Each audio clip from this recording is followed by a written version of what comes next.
Good morning. Welcome to War Thunder. I am your host, Old Dead Man. Today we're looking at the new Battle Pass season name and the Sd.Kfz 251-22, the new Battle Pass vehicle. So let's take a look at what we've got coming your way. First up, let's talk about the name of the new Battle Pass. It is Fearless Voltigeur. Now, Voltigeurs were light infantry or skirmish units created by Napoleon I in 1804. Despite being foot soldiers, the Voltigeurs were intended to basically, cop a ride off of the cavalry horses that were headed into their direction, get into position, and then dismount in order to fight, a form of mounted infantry, which would later be called motorized infantry in more modern eras.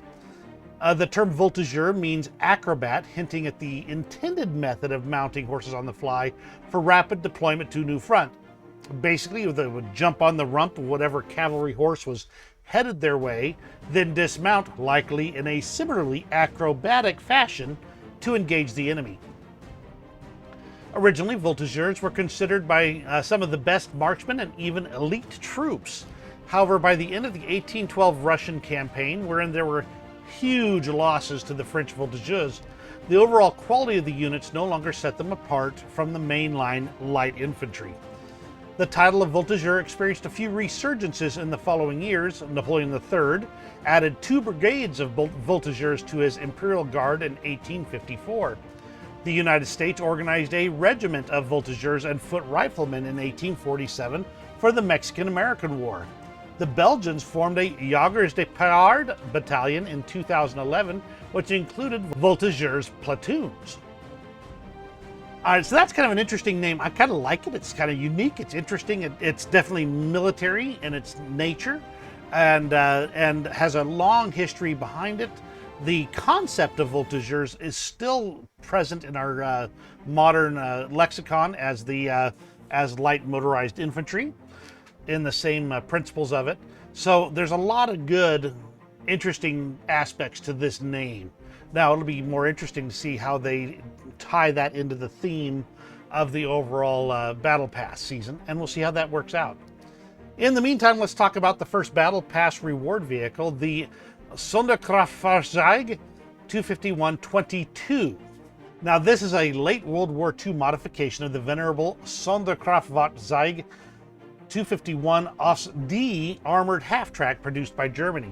With a dire lack of mobile, self-propelled anti-tank vehicles as the war entered its final stages, the German military began a program to upgun the existing and new production half-tracks to fill the gap.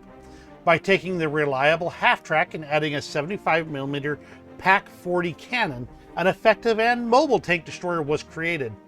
Both new production units and field upgrade units were produced, resulting in some difficulty in getting reliable production numbers. Post-war, the Yugoslavian military utilized the vehicle in some quantity up into the 1950s. The Sd.Kfz 251-22 weighed in at 8 tons with a length of 5.98 meters, a width of 2.1 meters, a height of 1.75 meters, and a 4-man crew. The 75mm PaK-40 anti-tank gun sported an elevation of -3 to +22 degrees.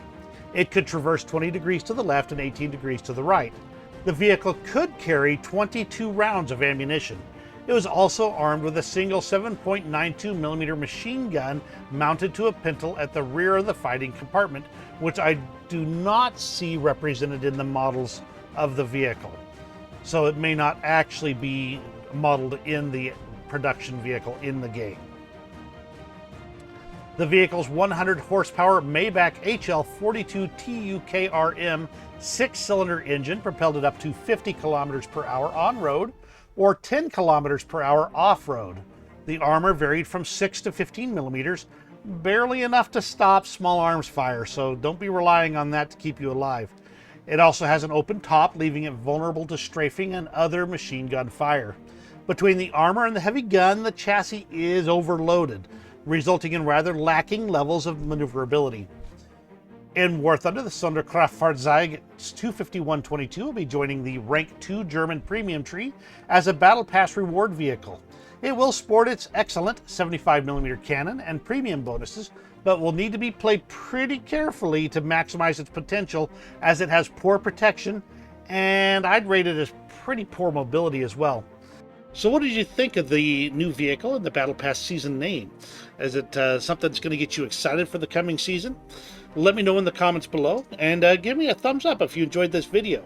Hope you have a great rest of your day, and we'll see you in War Thunder.